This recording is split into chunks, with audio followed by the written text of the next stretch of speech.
Hi, I'm Hive. No time to explain, let's study FEETS.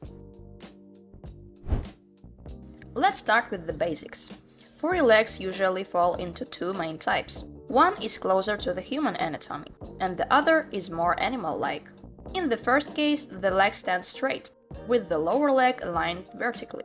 In the second case, since the character is standing more on the toes, the leg is slightly bent at the knee.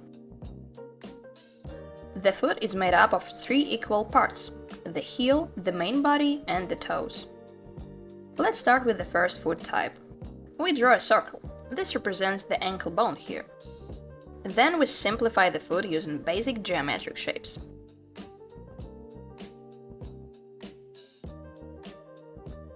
It's important to remember that the foot has an arc, so the heel sits lower than the main part, and is partly hidden behind it. The second circle marks where the big toe attaches.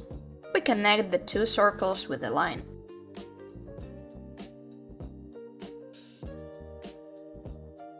The toes have a cylindrical shape. The line connecting the two circles helps show the correct structure of the foot, where the heel sits slightly behind.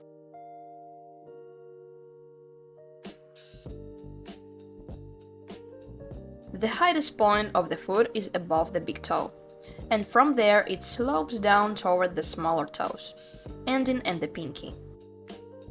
For the bottom view, it's easier to start with a footprint. We all know what a human footprint looks like. Then we add the pads of the foot and the heel. Using this circle method, you can easily construct the foot. It's important to understand that these circles represent movement points of the leg, almost like a marionette. This is especially clear from the side view.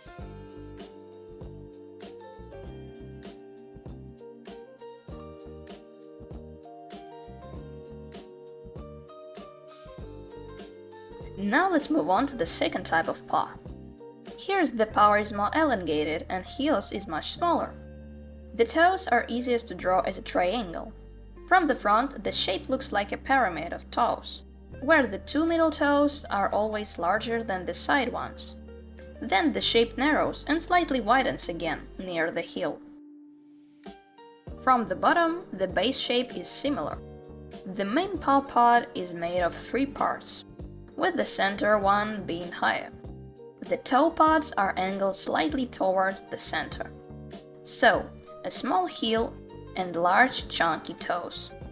I personally like starting paws from the pads.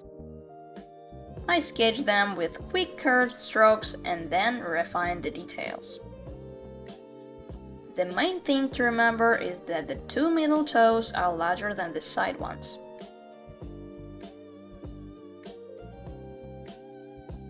You can see how I easily sketch it starting with the pads. That's it. Good luck with your drawing, and I'll see you in the next videos. Thanks for watching. You can subscribe so you don't miss the new tutorials. See ya!